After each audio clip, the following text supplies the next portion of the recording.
बिस्मिल्लाहिर्रहमानिर्रहीम, अस्सलाम वालेकुम। नूरुल आपकी खिदमत में हाजिर है। बुशरा बीबी पर एक खौफनाक मुकदमा, और मुकदमा है कत्ल का, और कत्ल भी ढेर सारे।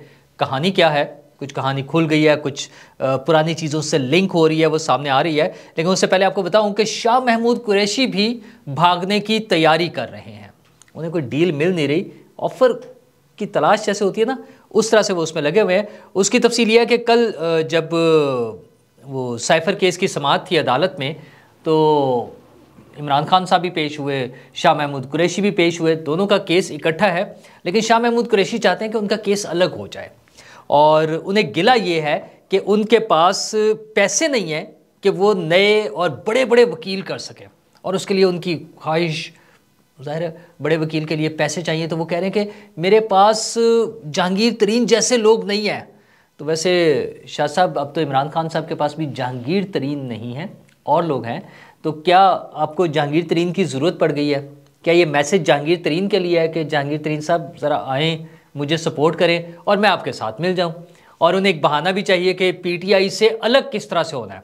अच्छा, अब उनका वो डिमांड्स ये आ रही हैं कि मुझे बताएं कि साइफर एक्ट कौन सा था, ऑफिशियल सीक्रेट एक्ट ये 1920 वाला है या 2023 वाला है, कौन से एक्ट के तहत हो रहा है? और साथ ही वो ये भी कह रहे हैं कि सदर साहब को बुला लें, सदर आरिफ अलवी साहब को अदालत में बुलाएं और उनसे पूछें कि क्या उन्होंने एक्ट पर जो तरामीम हुई थी उनके मुताबिक दस्तखत किए थे या नहीं किए थे, और सदर साहब को बुला के पकड़ लें और मुझे छोड़ दें। तो शाह महमूद कुरैशी साहब भी, जैसे और बहुत से लोग भाग रहे हैं, उन्हें रास्ता नहीं मिल रहा।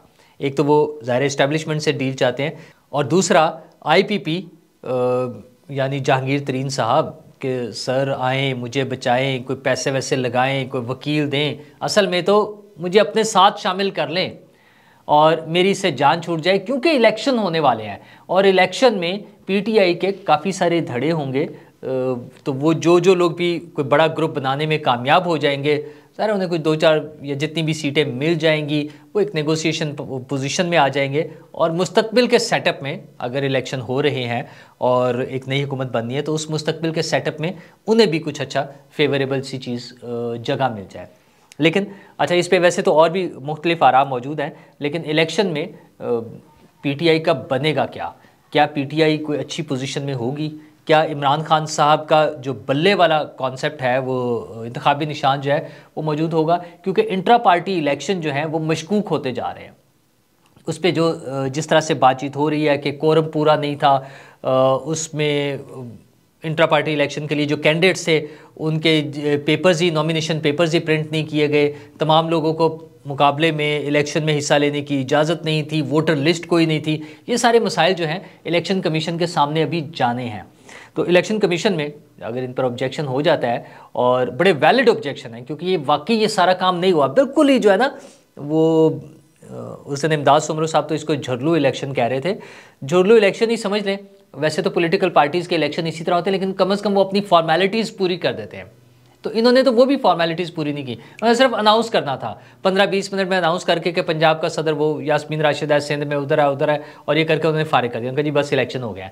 तो मेरा ख्याल है इस तरह से मुश्किल बन जाएगी।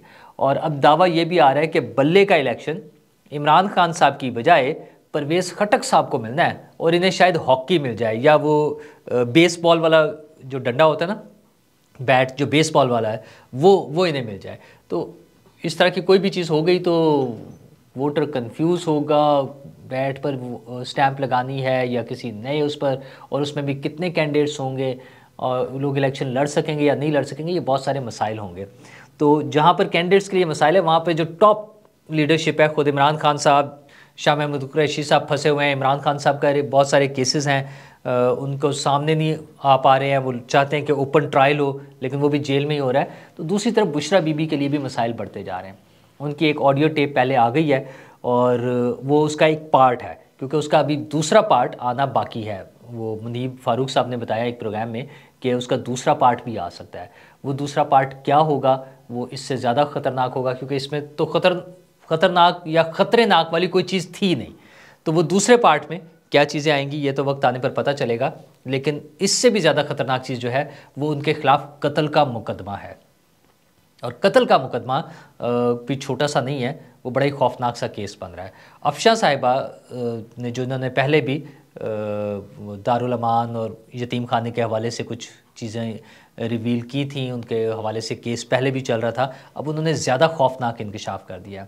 और वो जादू टोनों के लिए उस इंटरव्यू के मुताबिक वो जो क्लिप मौजूद है मार्केट में, इंटरव्यू देते हुए उन्होंने बताया है कि बच्चों को दारुल अमान से, यतीम खाने से बच्चों को ले जाकर उनको कत्ल करके उनकी हड्डियां और खून जादू के लिए इस्तेमाल किया गया। तो ये कितना खौफनाक सा एलिमेंट है अगर इस तरह से हुआ है। अच्छा, अभी ज़ाहिर अभी ये इल्ज़ाम की हद तक है, बहुत इनिशियल स्टेज पर है, लेकिन अगर इस तरह से कोई बात सोची भी जाए तो खौफ आता है सोचकर।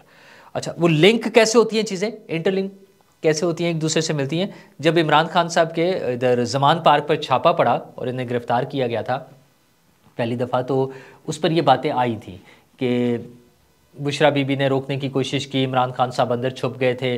अच्छा, खैर बाहर निकले, वहाँ पर इंसानी हड्डियाँ बरामद होने की बात हुई थी, वो राख, जली हुई राख और इंसानी हड्डियों की।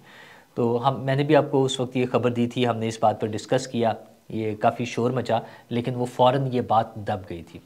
अच्छा, बहुत से लोगों का ख्याल था कि यार वाकई ऐसा मुश्किल है, आप इतना क्रूअल होना, इतना जालिम होना बड़ा अजीब सा लगता है। या फिर ये भी ख्याल होता है कि वो इंसानी हड्डियां जो हैं किसी मुर्दा खाने से या कब्रिस्तान से चोरी कर लेना, इस तरह की भी पॉसिबिलिटीज़ होती हैं। ये जादू टोने वाले लोग इस तरह की चीज़ें कर रहे होते हैं।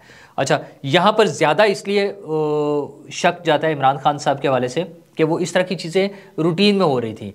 वो आपको याद होगा शुरू में ही आया था कि इनका रास्ता जो था बनी गाला का वज़ीर आज़म हाउस से, उस पर काली झंडियाँ और सुर्ख झंडियाँ, वो मुख्तलिफ़ चीज़ों की सारे मामलात। फिर इनके भांजे की जब खबर आई कि उसने गया घर में तो वो बेड के नीचे उसको एक बकरे की सिरी मिली कटी हुई, तो वो तो परेशान हो गया, चीखें मारी उसने, लेकिन मामू ने आकर बताया कि नहीं नहीं कोई बात नहीं, ये ठीक है, रखी हुई है।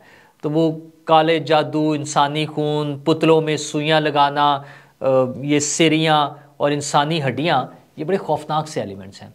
अच्छा, चूँकि हमारे यहाँ इस तरह की चीज़ें पहले हो चुकी हैं मुख्तलिफ़ वाक़यात में, जब ऐसे पकड़े जाते हैं ये 2 नंबर किस्म के आमिल, जादूगर, नजूमी, जब इस तरह के लोग पकड़े जाते हैं तो ऐसी बातें सामने इससे पहले आ चुकी हैं।